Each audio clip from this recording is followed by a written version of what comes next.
Assalamualaikum warahmatullahi wabarakatuh. Di sini saya bersama Amalia Widya dari kelompok 6 akan menjelaskan materi pada minggu ini yang berjudul memahami ayat-ayat Al-Quran yang berkaitan dengan ilmu pengetahuan. Untuk materi yang pertama yaitu pengertian ilmu pengetahuan.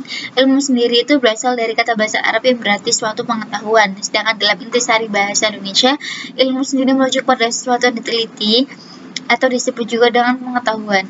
Di dalam Al-Quran sendiri, kata ilmu itu disebutkan sebanyak 105 kali, dan kata asalnya disebutkan sebanyak 744 kali.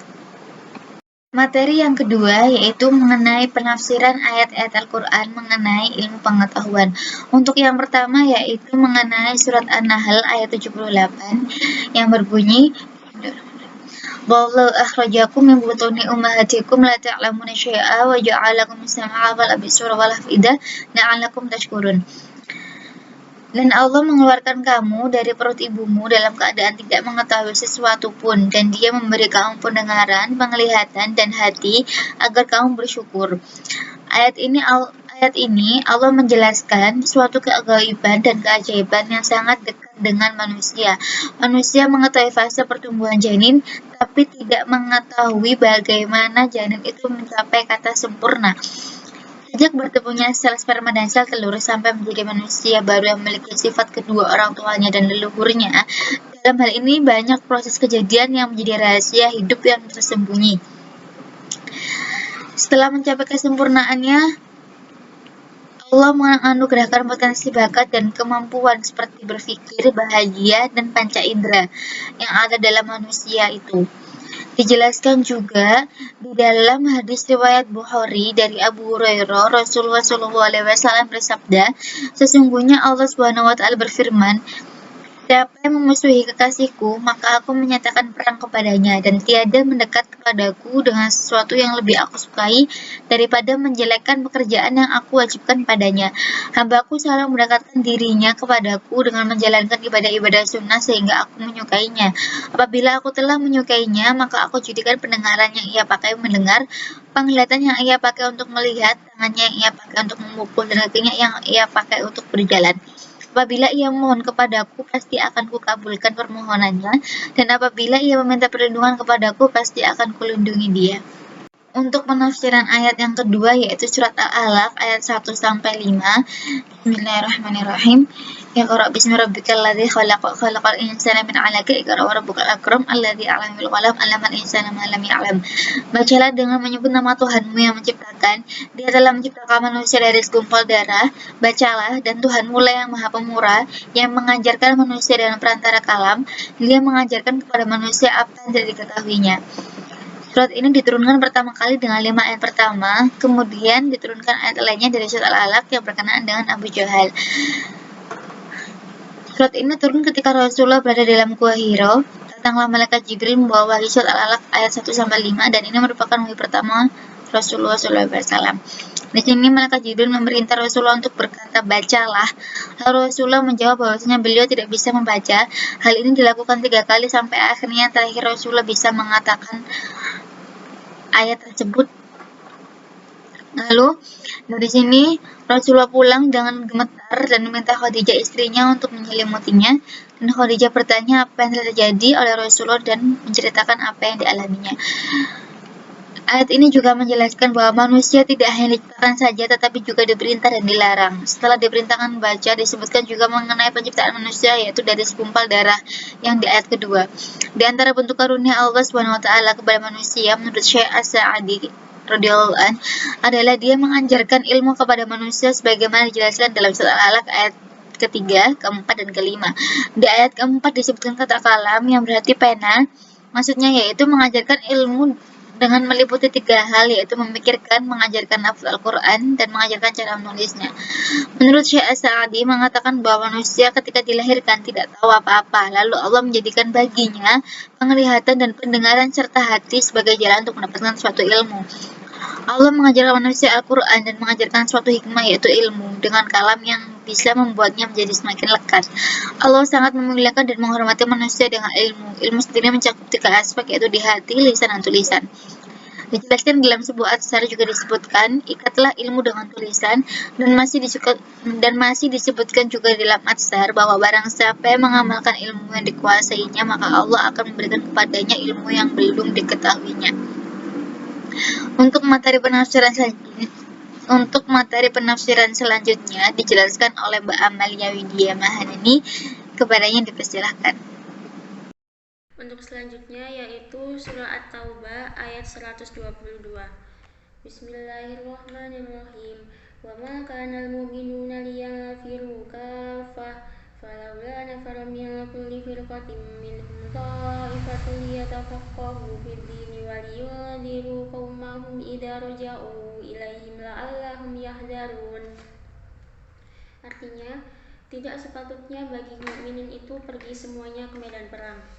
Mengapa tidak pergi dari tiap-tiap golongan di antara mereka beberapa orang untuk memperdalam pengetahuan mereka tentang agama dan untuk memberi peringatan kepada kaumnya apabila mereka telah kembali kepadanya, supaya mereka itu dapat menjaga dirinya. Dalam tafsir Al-Misbah ada dua kata yang ditekankan dalam ayat ini, yakni ta'ifah dan fikih, yang diambil dari kata liyatafaqahu. Ta'ifah bisa berarti 1-2 orang atau jumlahnya tidak menentu, namun memiliki makna sekelompok manusia yang berbeda dengan kelompok lain. Kata fikih yang dimaksud dalam ayat ini tidak terbatas pada apa yang diistilahkan dalam disiplin ilmu agama. Kata ini justru mencakup segala macam pengetahuan yang mendalam. Al-Quran tidak membedakan ilmu. Al-Quran tidak mengenal istilah ilmu agama dan ilmu umum, sebab semua ilmu sesungguhnya bersumber dari Allah. Ilmu terbagi menjadi dua, yakni ilmu yang diperoleh dengan usaha manusia dan ilmu yang merupakan anugerah dari Allah. Tujuan utama ayat ini adalah menggambarkan bagaimana seharusnya tugas-tugas dibagi sehingga tidak semua orang hanya mengerjakan satu jenis pekerjaan saja. Masyarakat Islam kini atau bahkan pada zaman Nabi Muhammad tidak hanya melakukan dua tugas pokok, yakni berperang dan menuntut ilmu, lebih luas ketimbang dua tugas tersebut. Ada banyak sekali tugas umat Islam di mana setiap muslim memiliki kewajiban untuk membagi diri agar mampu memenuhi semua kebutuhannya termasuk memperdalam ilmu. Tafsir surah At-Taubah ini menggarisbawahi tentang pentingnya memperdalam ilmu dan menyebarluaskan informasi yang benar. Keduanya sama penting kedudukannya dengan mempertahankan wilayah. Mengapa demikian? Sebab pertahanan wilayah berkaitan erat dengan kemampuan informasi serta keandalan ilmu pengetahuan atau sumber daya manusia. Apa yang dimaksud dengan orang-orang yang memperdalam ilmu pengetahuan dan yang memberi peringatan adalah orang-orang mereka yang tinggal bersama Rasulullah dan tidak mendapat tugas sebagai anggota pasukan di medan perang. Sementara itu, apa yang dimaksud dengan mereka yang diberi peringatan adalah anggota pasukan yang keluar dan berjihad di medan perang, melaksanakan tugas yang dibebankan Rasulullah. Ayat ini terlebih dahulu menggarisbawahi motivasi bertafakuh, yakni memperdalam pengetahuan bagi mereka yang dianjurkan keluar. Sementara motivasi utama mereka yang berperang bukan tafakuh. Ayat ini tidak berkata hendaklah jika mereka pulang mereka bertafakuh. Tapi ayat ini berkata untuk memberi peringatan kepada kaum mereka apabila mereka telah kembali kepada mereka supaya mereka berhati-hati. Peringatan tersebut adalah hasil dari tafakuh. Mereka tidak memperolehnya pada saat terlibat dalam perang karena yang terlibat saat itu sibuk menyusun strategi dan menangkal serangan. Mereka sibuk mempertahankan diri sehingga tidak mungkin mereka bisa bertafakuh atau memperdalam ilmu agama. Maksud dari memperdalam adalah bahwa pengetahuan agama harus memahami arena serta memperhatikan kenyataan yang ada. Namun, dalam hal tersebut tidak berarti bahwa tidak bisa dilakukan oleh mereka yang tidak terlibat dalam perang. Bahkan tidak keliru jika dikatakan mereka yang tidak terlibat dalam perang itulah yang justru lebih mampu menarik pelajaran dan mengembangkan ilmu ketimbang mereka yang terlibat langsung dalam perang. Selanjutnya surah Al-Mujadalah ayat 11. Bismillahirrahmanirrahim. Ya ayyuhalladzina amanu idza qila lakum tafassahu fil majalisi fafsahu nafsahillahu lakum fa idza qila anshuzu fanshuzu yarfa'illahu alladzina amanu minkum walladzina utul ilma darajat wallahu bima ta'maluna khabir. Artinya, Hai orang-orang yang beriman, apabila dikatakan kepadamu berlapang-lapanglah dalam majelis, maka lapangkanlah, niscaya Allah akan memberi kelapangan untukmu. Dan apabila dikatakan berdirilah kamu, maka berdirilah.